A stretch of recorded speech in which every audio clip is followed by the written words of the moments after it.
அல்லாஹ்வுடைய தூதர் ஸல்லல்லாஹு அலைஹி வஸல்லம் அவர்கள் சொன்னார்கள், யாரை அல்லாஹ் நேசிக்கிறானோ அல்லது எந்த ஒரு சமூகத்தை அல்லாஹ் நேசிக்கிறானோ அவர்களை அல்லாஹ் என்ன செய்வான்? சோதிப்பான். ஆதம் அலைஹிஸ்ஸலாம் முதற்கொண்டு அல்லாஹ்வுடைய தூதர் முஹம்மது ரசூலுல்லாஹ் ஸல்லல்லாஹு அலைஹி வஸல்லம் வரை எல்லா நபிமார்களையும் ரசூல்மார்களையும் அல்லாஹ் சோதித்திருக்கிறான். இறை நம்பிக்கை கொண்டவர்களுக்கு சோதனை 3 காரணங்களுக்காக கொடுக்கப்படுகிறது.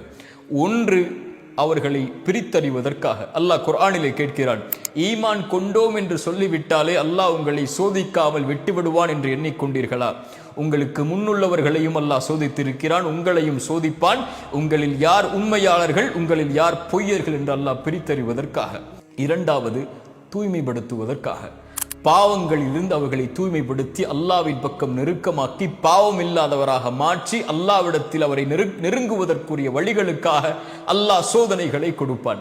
அல்லாஹ்வுடைய தூதர் ஸல்லல்லாஹு அலைஹி வஸல்லம் சொன்னார்கள், இறை நம்பிக்கை கொண்டவனுக்கு அல்லாஹ் வாழ்வாதாரத்தை தடுக்கிறான் என்றால் அவன் செய்யக்கூடிய பாவங்களின் காரணமாகத்தான் என்று. அலி இப்னு அபி தாலிப் ரலியல்லாஹு அன்ஹு அவர்கள் அதனால் தான் சொன்னார்கள், அல்லாஹ் ஒரு முஃமினுக்கு எந்த ஒரு சோதனையும் கொடுப்பதில்லை பாவங்களின் காரணமாக. எப்படி அந்த சோதனையிலிருந்து விடுதலை கிடைக்கும்? அதே வார்த்தையில் சொன்னார்கள், அல்லாஹ் எந்த ஒரு முஃமினுடைய சோதனையும் நீக்குவதில்லை தௌபா இல்லாமல், அல்லாஹ்விடத்திலே திரும்பி வராமல். அல்லாஹ் சோதிப்பான் பாவங்களின் காரணமாக. பாவங்கள் தான் சோதிப்பதற்கு மிகப்பெரிய அடித்தளமாக இருக்கும். தொழுகையில் உங்களுடைய நிலைப்பாடு என்ன? அல்லாஹ்வை அஞ்சுவதில் உங்களுடைய நிலைப்பாடுகள் என்ன? பாவங்களை விட்டு விலகுவதில் உங்களுடைய நிலைப்பாடுகள் என்ன? அல்லாஹ்வை மறந்து வாழ்ந்து கொண்டிருந்தால் அல்லாஹ் நெருக்கடியான வாழ்க்கையை தான் கொடுப்பான். பதறி விடுவீர்கள் பாவங்களை கண்டால், பதறி விடுவீர்கள் அல்லாஹ் சோதித்தால், குழம்பி விடுவீர்கள் எங்கே செல்வது என்று தெரியாமல். இறை நம்பிக்கை கொண்டவராக இருந்தாலும் சோதிக்கப்பட்டால் மரணத்தை விரும்ப ஆரம்பித்து விடுவீர்கள், மரணத்தை நோக்கி செல்ல ஆரம்பித்து விடுவீர்கள்.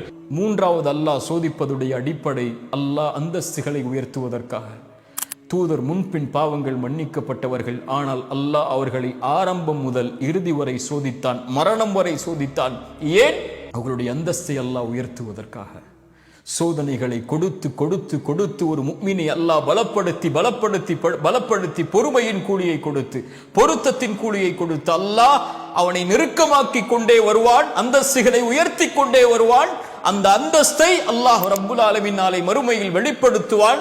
அவர்களுக்கு இந்த சோதனைகளை மறுமையில் இருந்து பார்க்கும்போது அவர்களுக்கு அதுவெல்லாம் ஒன்றும் தெரியாமல் ஆகிவிடும். சொர்க்கத்தை அல்லாஹ் ஒரு மனிதனுக்கு ஒரு முறை காட்டுவான், அவன் வாழ்நாள் முழுக்க சோதிக்கப்பட்டவன். சொர்க்கத்தை ஒரு முறை பார்த்தவன் அல்லாஹ் கேட்பான், உலகத்தில் ஏதாவது நீ சோதிக்கப்பட்டாயா என்று. அவன் சொல்லுவான், யா அல்லாஹ், உலகத்தில் நான் எந்த ஒரு சோதனையும் பார்க்கவில்லை என்று. அதை விட பெரிய அந்தஸ்து